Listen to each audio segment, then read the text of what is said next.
Hi, Alison. Thanks for joining me. Thanks for doing this. My name is Arun Das. I am a journalist and blogger and part time tour guide, and I have a blog called Spirits in the Material World. Alison, you are the CEO of Francey Not Fancy. Tell us about that. Hi, you're also a wonderful person, which you should have mentioned. I've known Oh, thank you. You Arun for too. a long time. We used to work together in our journalism days. I run a welcoming wine consultancy, as we call it, Francey Not Fancy. And the whole concept is just talking to people and teaching people about wines. I think a lot of people might know already, the wine world can be a little bit gatekeepery and a little bit exclusive. And they use, fancy words and just kind of make people feel like that they don't belong. And I think that's crazy. I think wine's for everyone. And so we're trying to make it easier for people to understand and to approach and to enjoy.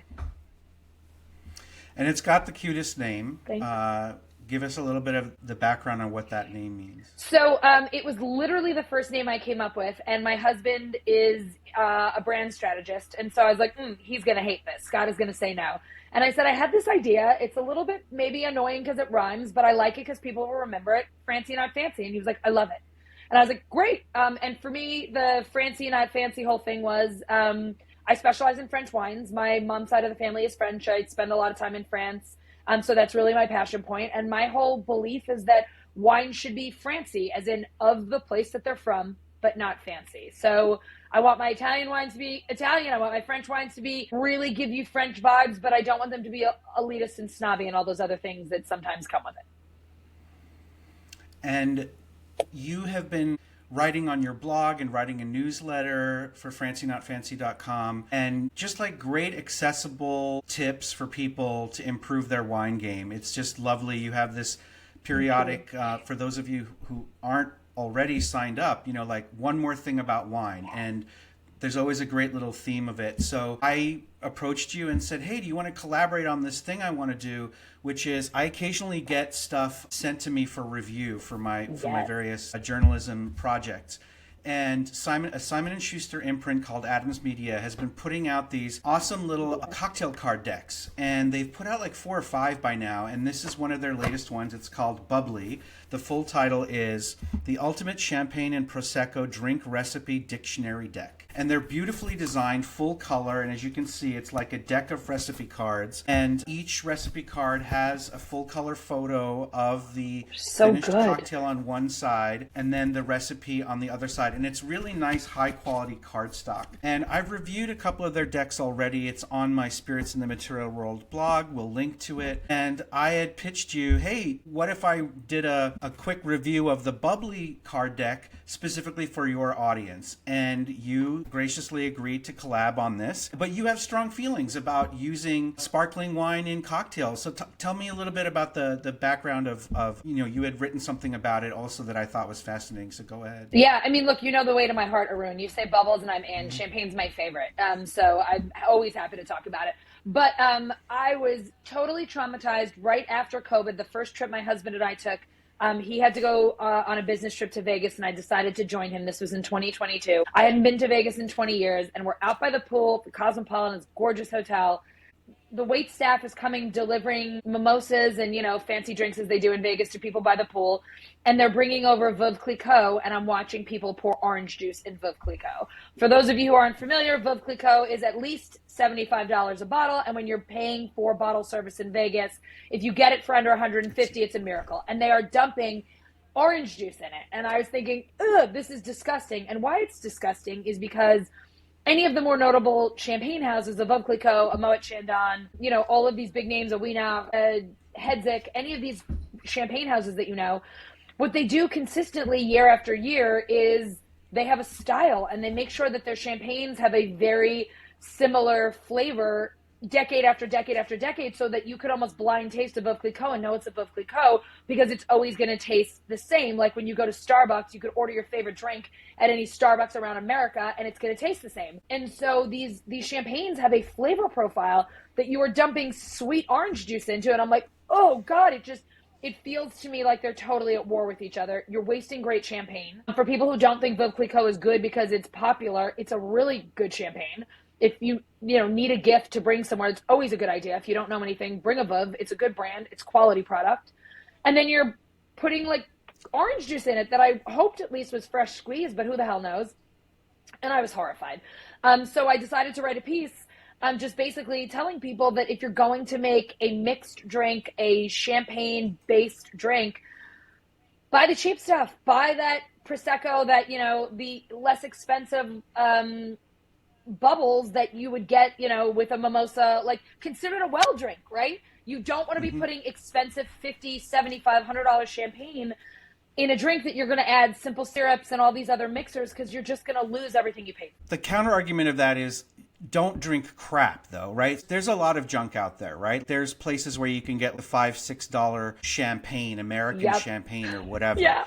But so make it at least something decent, something that you would enjoy as a Prosecco. Like if it's a Prosecco that you want to put in there, it should be okay, right? No? Yes. Look, so this is terrible. I don't enjoy Prosecco, period. So it's just not my jam. And for people who don't know the difference, why I prefer a champagne is because in champagne, or anything made champagne style, we're talking champagne, Cava, Cremant, which is basically champagne that's made anywhere but the Champagne region in France. The second fermentation, which creates the bubbles, happens in the bottle. Why that is better, it's a longer process, it's a little more painstaking, it just creates a finer, more nuanced product. That's why champagne style and champagne drinks are more expensive, because it just takes a little more to make them. Prosecco, the second fermentation that makes the bubbles, happens in like a big container or a vat. They call it the Charmat method. And it just, it requires a little less love and care. It makes a, say, lighter, sweeter drink. So you're just getting something a little less refined. For that reason, I recommend a Prosecco for something like this. And it's why I don't necessarily prefer it if I'm just sipping something, because Proseccos tend to be a little sweeter and a little less elegant. With that said, your point is valid though, you don't want to buy the absolute cheap shit, because that stuff, there's very little attention given to it. They tend to be sugar bombs, and that's going to give you a headache. But I wouldn't stress too much, because if you look at any of these beautiful recipe cards, and I have the printed out version here, but they require, in many cases, a splash of champagne or a couple of ounces of a bubbly. And so, like, don't lose your mind over it. It's okay to have something that's not great. You just really want sort of the bubble and the fizz. Now, I was looking at some of the cocktail recipes, but let's just chit-chat about a couple of these. Like a really classic champagne cocktail is the Kir Royale, right? So like this has creme de cassis. Am I saying that correctly? I know French a little bit, but I'm not great at it. Perfectly. Okay. I took AP French a million years ago. You can tell. So I should. You can tell. Sometimes people really butcher these names. You nailed it. Okay, so then 4 ounces of cold champagne and a maraschino cherry. I can't remember. No, I think I did have a Kir when we were in Paris about a year ago, but tell me more about this. Like, how would you make this? So a Kir Royale or a Kir. So a Kir Royale is champagne with cassis. A Kir is white wine with cassis. And this is the quintessential French cocktail that you have before a meal. In France, they call it an apéritif or an apéro. It basically means like the thing that you're wetting your palate with to start the evening. A lot of restaurants will offer you one. You'll maybe have it with some little snacks, maybe nuts, a little bit of tiny bit of charcuterie or some olives or something, and this is how you'll start the evening. This, to me, is the one place where I might make an exception to the rule, because while this recipe calls for, pouring the creme de cassis into the champagne flute and then topping with champagne, in France what they'll often do is bring you a glass of champagne and maybe put a splash of Kir in it. So, of cassis in it. So in a case like this, you're really just adding the cassis for a little bit of flavor, and a crisper, nicer bubbly will be fine. You could go with a cremant. Like, please do not spend $50 on a champagne here, but maybe a little crisper, more elegant drink. You'll get some of those flavors will come through. Right.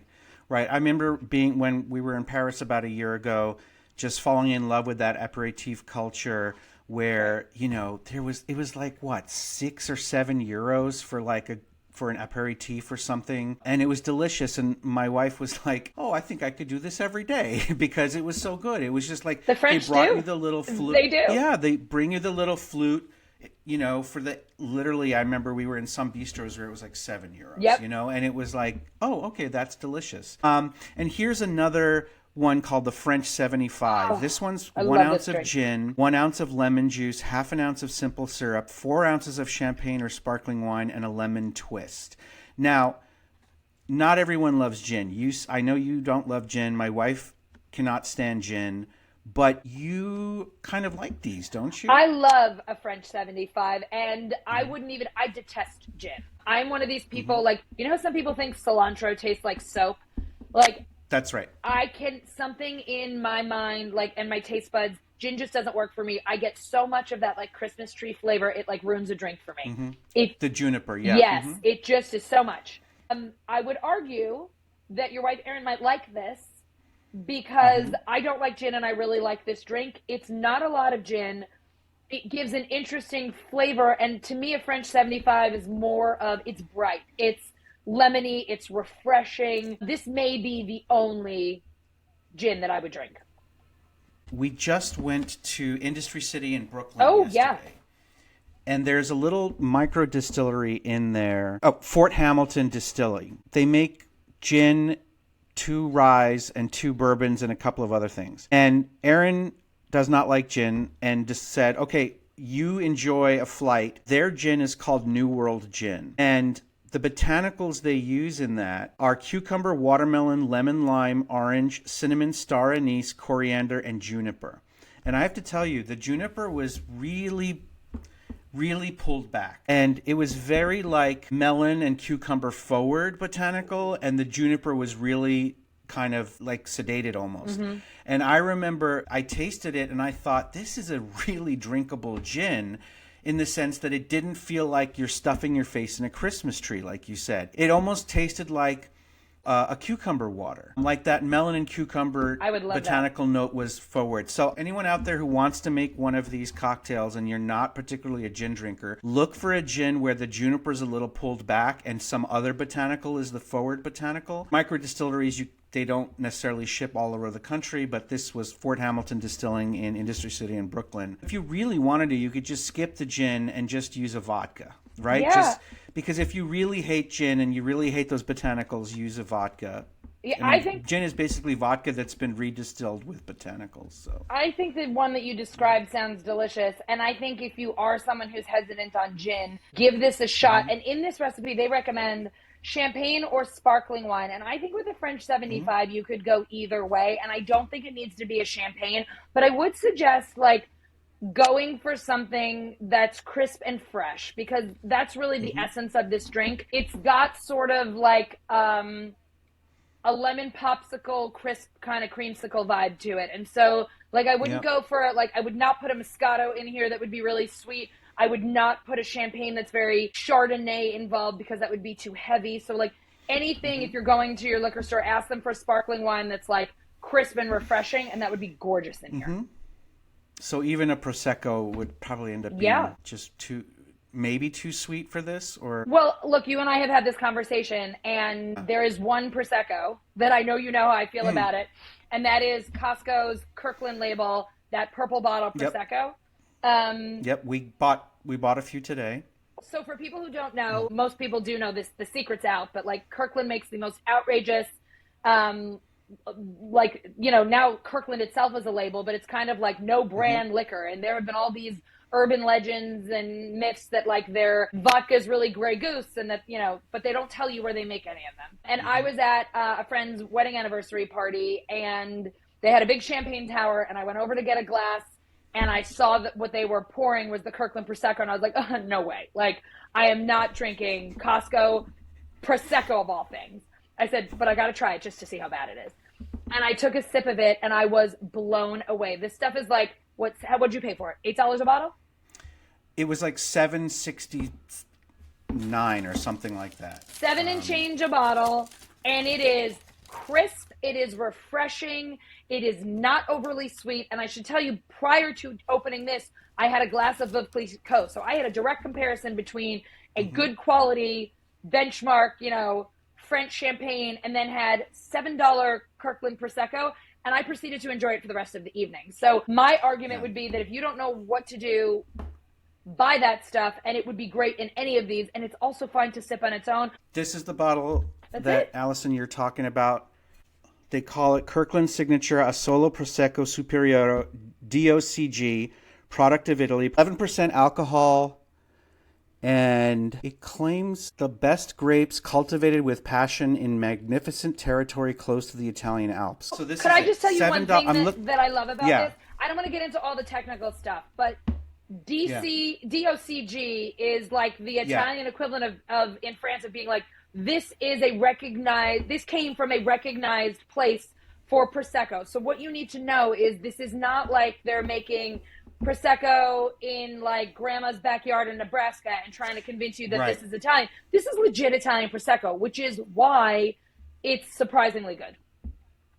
When a product has the DOCG label on it, it means that the origin of this bottle is controlled, is regulated, and guaranteed. And then the other thing that we got today at Costco is the Brut Champagne. This was $20. This was $19.99. Had this yet, and you rave about it. So I had it last year for New Year's Eve with friends, and we were blown away by it. It's $20. You know, I don't know what to tell you. It is Champagne Brut. Of course, it's France, and it's produced by Manuel Janison of Verzenay, France, in the Champagne region. I don't know if you know who this person is, Manuel Janison. This Brut Champagne made from Pinot Meunier, Pinot Noir, and Chardonnay. So a couple things that people should just know that I love about this. This is actually from the Champagne region, which is totally legit, and it is made correctly. Champagne has to be made from either Pinot Noir, Pinot Meunier, or Chardonnay. They can be combined in different ways. It can be one only of those grapes. But you can't be making champagne, like you just can't decide that you're going to make champagne from like Grenache and that's your trick. This is regulated. Gotcha. So they're doing this the right way. Does it give you percentages? It doesn't. So it's some sort of blend and it doesn't show percentages. And just so people know too, if you're drinking a champagne and it doesn't say, like a Bubbly Cocktail, for example, does not tell you what grapes it's made with. If they don't tell you, it means it's a blend of those three. And then if it's going to be either just two of them or just one of them, it'll usually indicate it on the bottle. Ooh, I gotta try and then the other thing that I got, the other thing I got this week was in my local, this goes for $10 at Total Wine, but I bought it at my local wine shop, so it was a few bucks more. It's Veuve du Vernay Brut, classique et élégant, crisp and fresh. So this one I'm intrigued by because it does not say Cremant on it, does it? It doesn't, no. It doesn't say Cremant, and it doesn't say traditional method. Yeah, so I'm guessing that I'll tell you what, But I would love to hear what you think of it because, like, it's from Beaune is like the capital of Burgundy. It's literally the capital of Burgundy. It's like this is the area where you're getting like the best Pinot Noirs and Chardonnays in the world. So I'd be curious to hear your take on this one. Yeah, we'll pop it open and let you know. You have to let me know whether it's a sipper or a throw it in a mixed drinker. There you go. So next quick one. This is called the Inara Serra. Now, if you're a science fiction nerd like I am and a fan of Joss Whedon universe type of stuff, I know he's kind of a terrible person, but he created Buffy the Vampire Slayer, Angel, and he created a show called Firefly that came out in like the early 2000s. And it only lasted like 8 episodes on Fox. It wasn't marketed particularly well. It's a futuristic, like, cowboys in space type of show, and it's very well made, and it's got that, like, snappy dialogue that anyone who's watched Buffy the Vampire Slayer loves. And one of the characters is named Inara Serra, and she is played by the Brazilian-American actress Morena Baccarin, who I have met in person at a Writers Guild Christmas party once. And she was very sweet, and I told her, oh, my God, I love the show Firefly. I know that sounds crazy. And she was like, that doesn't sound crazy. We loved making that show. We loved that show. We're so sad that show got canceled. She's one of the most beautiful women I've ever met in my life, probably third after my wife and then you, Alison. So she's maybe number 3. Understand she's your celebrity exception. Maybe. I picked it because of this character's name. It's unexpected, uncommon, undeniable. This full-bodied sparkler leads with turmeric and orange blossom and ends with mellow sweetness, sort of like the Firefly character it's named after. The recipe is 1 ounce of rye, simple syrup, half a teaspoon of ground turmeric, and 2.5 ounces of dry Cava. I had no idea what orange blossom water is. Ordered some online. This one's made in Lebanon, I believe. Ooh. And basically, it's a very yes, it's made in Lebanon. It's called Cortas Orange Blossom Water. I paid like $7 for it on Amazon, but then I happened to see, I was in Sahadi's, at the Sahadi's satellite location in Industry City, Brooklyn. Sahadi's is a famous Middle Eastern grocery store that's been around forever. And they were selling it for like $4. So if you have to order it online, it's going to cost you a little extra. So basically, it's a common ingredient in Middle Eastern cooking. It's some sort of like orange essence, essentially. Sounds lovely. Ingredients: bitter orange blossom water, store cool and dry. And so this is just a fascinating recipe. The rye that I bought for this, and I almost finished the bottle because I bought it and just fell in love with this rye, and I've just been drinking it for the last few weeks. This is called Old Forester. Oh, yeah. It's a Kentucky straight rye whiskey. It's 100 proof, so it's a little higher in alcohol. 100 proof means 50% alcohol. Sometimes a higher proof whiskey stands up well in a cocktail if you have a bunch of other ingredients. And so I'm going to make it with this. Make some simple syrup. Simple syrup is very easy to make. You basically dissolve sugar in water. Usually it's equal parts sugar and equal parts water. And then, there's a dash of turmeric here and a dry cava. Cava is a sparkling wine from Spain, correct? Yes, and it is made the way champagne is made. So I'm a big fan of cava. It tends to be a little more dry. It's lovely. And this cocktail sounds, Arun, this is like right up my alley. I love rye. And I love that you said that the orange blossom water has a little bitterness to it, because sometimes the simple syrup turns me off because if we're adding too many sugary sweet things. But between the cava being dry, the turmeric, the bitter orange blossom water, and the whiskey, this sounds so interesting. Yeah, it really does. I mean, turmeric, a little dash of turmeric, and the color of this one's going to be interesting. In the photo, it looks almost kind of like a Manhattan here, but I guess it's a coupe glass with ice, because it says fill a cocktail shaker with ice, add whiskey, simple syrup, orange blossom water, and turmeric. Shake and strain into a cocktail glass or champagne coupe filled with ice. Top with cava. So in this case, you're actually pouring it over fresh ice. Yeah. Do you have a cava that you like? Is there a specific brand? I know that we bought something in Barcelona this last year. Brought it back. It was good. Freshnay or something like that. I'm not attached to any cavas. I usually look for a recommendation because I don't drink a ton of them. But if I see like anywhere that I'm shopping, one that the experts recommend, or if someone's like, ooh, this cava is delicious, I'm always willing to try it. I will say this pun is not intended, but I do have a caveat. I always like cava, but I always wish it was a champagne, if that makes sense. Like there's always just a little something missing for me, but it's always great. And I think it would be the perfect thing to put in a drink like this because it's going to bring the champagne vibes, but I think it's going to bring that like Spanish kind of edge to it. And I think this drink just calls for it. Mm-hmm. Yeah. Can't wait to try it. So the last two ones I want to talk about real quick are actually a variation. It's one cocktail variation. It's the Negroni Sbagliato and the white Negroni Sbagliato. And I love this. First of all, I enjoy Negronis. And second of all, the word sbagliato is an Italian word. Sbagliato means, they translate it here as broken or wrong. I mean, that's like, you could also say mistake. Like, sbagliato, I made a mistake. I screwed up. So basically, the reason they're calling it a broken Negroni or a wrong Negroni is that they're making it differently. Instead of using gin, they're saying use sparkling wine. Love it. So the regular Negroni Sbagliato is 1.5 ounces of Campari, 1.5 ounces of sweet vermouth, 1.5 ounces of Prosecco, and some orange zest. That sounds delightful to me.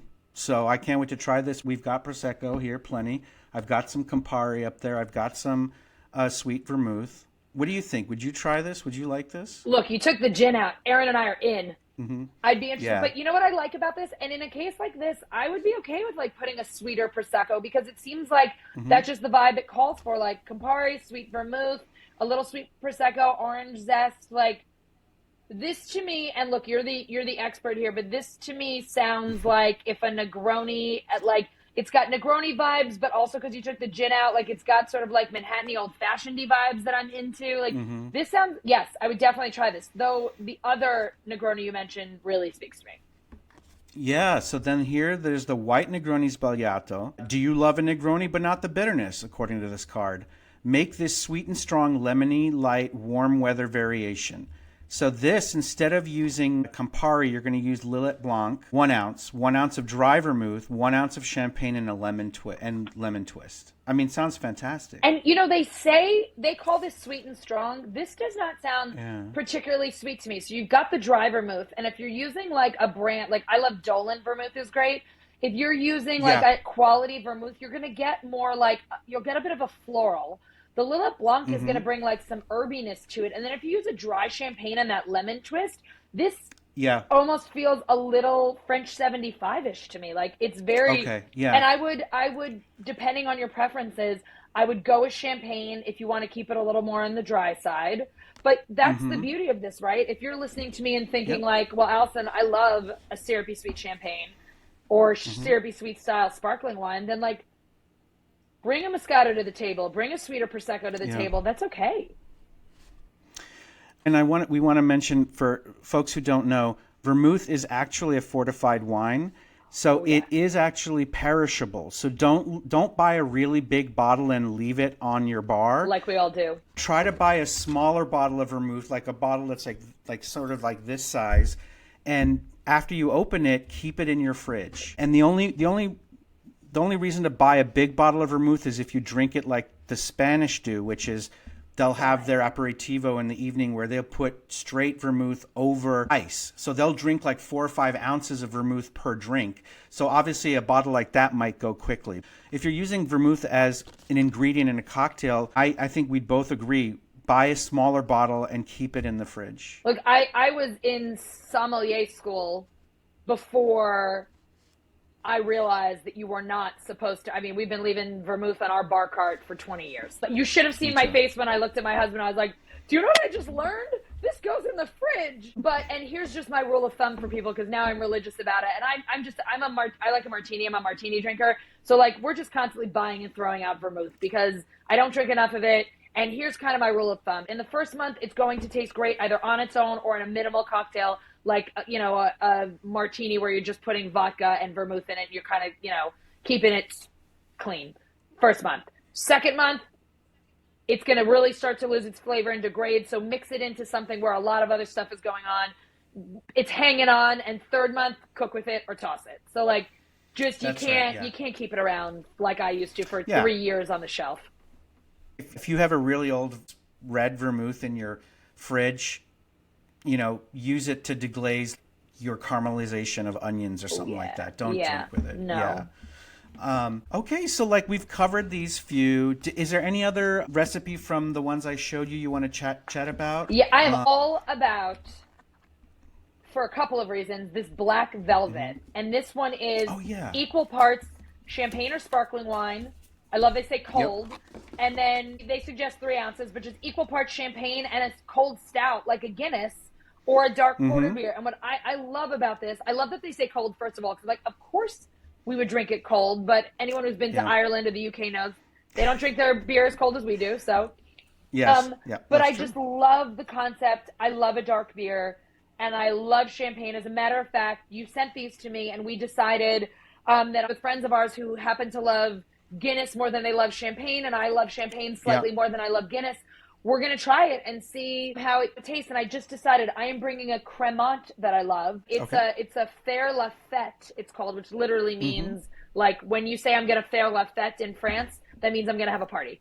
So it seemed perfect. That's right, faire la fête, Yeah, and this is a Cremant, so it's made in the champagne style. It's got, like, Chardonnay, and I think this one has Chenin Blanc in it, but it's got, like, it's a little floral. It's got some apple and pear notes, but it's also got some richness to it. But it's crisp, if that makes any sense. It's both precise and a little bit rich. And I just felt like that and the bubbles in contrast with like a creamy Guinness just sounded gorgeous to me. And you pointed out the way they tell you how to pour it is kind of cool. That's right. They're like saying pour the champagne into the champagne flute, then pour the beer on top and do not stir. And in fact, in the description, it says, if you pour the beer slowly enough, you'll create a layered delight. Love it. So the champagne and the stout, the Guinness, let's say, will be 2 different layers if you do it right. And that could be really interesting because then when you tip it, Yes. the liquids kind of do this thing, and yeah, that could be really interesting. Let us know what you think. I will. I told my husband I want to make this, and he was all in, but we have this vision of this being like an elegant, like a black and tan, where like the Guinness will just seep down into the champagne and create a delicious flavor. But we were really excited to try that one. That just seems cool to me. Yeah. Here's one final one. This is called the Americana. The card says, what's more American than Tennessee whiskey? Mixing it with bitters and sparkling wine is an unexpected pairing that's refreshing and has some bite. 1 ounce of Tennessee whiskey, such as Jack Daniel's, 1 teaspoon superfine sugar, 1 dash of Angostura bitters, 3 ounces of sparkling wine, and 1 lemon wheel. I don't drink Jack Daniel's that often. Jack was Frank Sinatra's drink of choice. Yep. Jack Daniel's is very similar to bourbon. Basically, they're made very similarly. There's some weird reason that they can't call Jack Daniel's a bourbon. I don't remember what it is. Please don't flame me in the comments. But yeah, so if you don't have a Tennessee whiskey, fine. Just use a bourbon or something like that. But this sounds great too. It's like, it sort of sounds like you're making an old fashioned, but you're putting in sparkling wine on top of all that yumminess there. You know what I'm also curious about that could be interesting, and I'd love your take on this. Well, 2 things. One, I'd be curious to see what would happen if someone put like a splash of sparkling water for the bubble, because I know some people find that like whiskeys and bourbons and scotches and things can be too strong, and I wonder if that could temper it for someone who doesn't want that much alcohol. I don't know if that would water it down and it would taste badly, but I would just be curious about that. And then my second thing is, I just love that they specifically say use Angostura bitters. I'm going to just make the suggestion here. We have a friend who actually started a bitters company, which is now a cocktail company in New York called Hella. It's now called Hella Cocktail Company, but they started as Hella Bitters because they would go into bars and they were like, why doesn't anybody else make bitters? We're going to make them like special batches from scratch. Black-owned brand, which I love. Local, started in New York, and it's just a really fine quality bitters, and they make lots of different flavors. So I would encourage people to check out Hella because we're huge fans.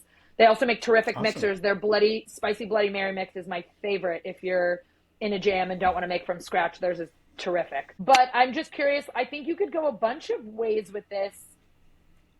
And I love that they suggested sparkling wine because my guess is that the Jack Daniel's would probably drown out a champagne or anything else, that you just kind of need the bubbles and maybe a white wine would be fine. And it's only 1 ounce of Tennessee whiskey, which is not that much. I mean, this, for example, this rye I pointed out before is 100 proof. So it's kind of hot. It's got a lot of bite to it. But a lot of like whiskeys just come bottled at 80 proof. So only 1 ounce of whiskey is actually, with all this stuff in it, it's not, it won't be overpowering. Not going to kill you. Of whiskey. But I think that if someone is sort of like trying to get into whiskey, this is actually kind of a wonderful way to do it. An entry point? Because, an entree into whiskey that isn't something crazy like Fireball, which is terrible. Like, yes, you can have fun, knock yourself out. I've certainly done shots of Fireball at times. But at a tailgate at a football game, that's kind of has to happen, right? Okay, that's allowed. Yeah. But but I think a better entree into whiskey is something like this. I mean, I didn't start drinking whiskey till I was like 30, and I don't know what it was. I just started reading a little bit more about it and about Scotch and having, a Scotch on the rocks after a long day at Fox 5, where we both worked for many years. I'd go to the bar across the street from the newsroom and have like a Scotch, like a rail, like their rail whiskey. Falls? Yeah, well, when I'll tell you how old I am. Back then, it was called Phoenix Park. Yes, and so we'd go over there after our shift ended at 10:30, 11 o'clock at night, and have a few drinks. And so when I was in my early 30s, I started drinking Scotch, just Scotch on the rocks or Scotch and soda, and that was my entree into whiskey. I miss but now, that place. my favorite whiskey is Scotch. I love Scotland. Aaron and I went to Scotland a few years ago, about 5 or 6 years ago. It was a wonderful, beautiful place. But I've really come to appreciate local whiskeys too, American whiskeys, not just the famous ones from like Kentucky and Tennessee, but there's so many local distilleries now around the country. New York and New Jersey have several. I live in Monmouth County, New Jersey. There's one called Asbury Park Distilling, just like a mile and a half away from me. They have wonderful bourbon. The small batch distilleries, they make really interesting stuff. They're usually, if the distillery is younger, on the younger side, then the whiskey can't be aged very long. If the distillery's only been producing for 5 years, that the oldest their whiskey can possibly be is 5 years, unless they're sourcing it from somewhere else. So, sometimes it's fun to just try something off the beaten, off beat, Yeah. yes, it's fine to get Jack Daniels. It's fine to use Heaven Hill bourbon or Jim Beam bourbon. Those will be fine in cocktails, but every now and then just try something a little more offbeat.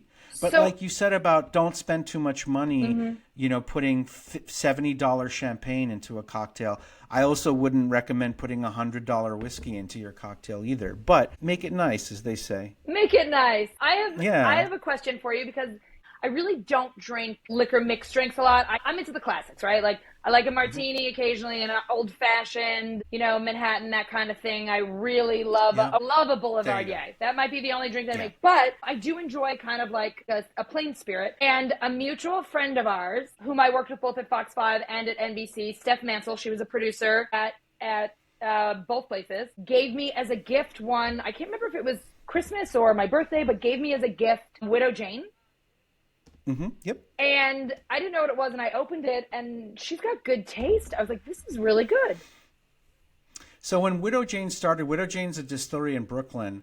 When they started, they were sourcing whiskey from Kentucky, because that's kind of, because that's how you have to, sometimes, for cash flow, you either get a vodka on the market really quick because vodka is unaged, and or you source whiskeys from somewhere else and you create some sort of proprietary blend, and then you slap your label on it. That is a way that small batch distilleries and producers can get cash flow fast. They can get a product out there.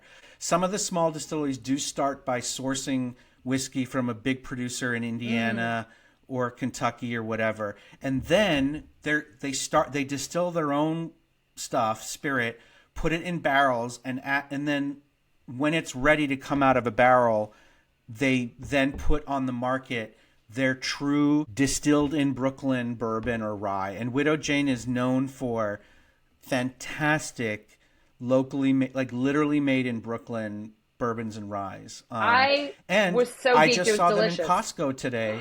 Yeah, I just saw them in Costco today. So that's a huge a huge get for them to get picked up by Costco. I loved it. Look, she knows the way to my heart. She knows I love a good drink after a long look. Yep. As most news people do. Sometimes you work so hard, you need a nice drink at the end of the day. Yeah. Well, anyway, so thank you so much for taking the time to do this. This is the first collaboration between Francey Not Fancy and Spirits in the Material World. Hopefully not the last. Definitely not. I hope your readers enjoy this video and the accompanying article, and I hope mine do too. I hope some of my readers come over and subscribe to your newsletter and whatnot. But Alison, have an amazing holiday season.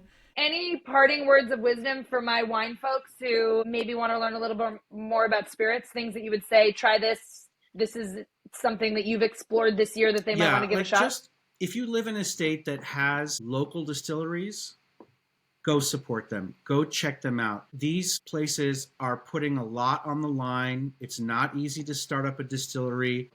States have definitely made it easier to get the licenses and all that, but there's a lot of work and a lot of capital that goes into starting a distillery. And a lot of them make their money by having their own tasting rooms and having their own special cocktails and flights and whatnot.